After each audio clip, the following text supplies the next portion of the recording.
Google Sites lehele video lisamiseks otsin YouTube'ist video üles. Kopeerin video aadressi ehk URL-i. Võin võtta selle ka siit ülevalt rea pealt.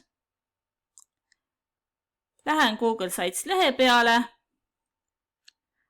Avan selle lehe, kuhu soovin videot panna. Edit page.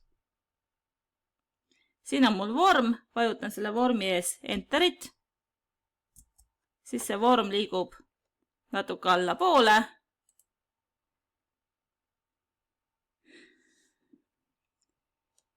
Ja käsuga Insert YouTube. Kleebin siia enne kopeeritud video aadressi.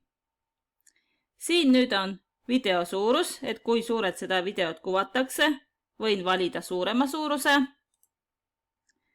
Ja on valik veel, et sisaldab äärt ja sisaldab pealkirja YouTube video. Võtan need ära. Save. Esialgu tekib siia selline kast, aga peale salvestamist tuleb siia video.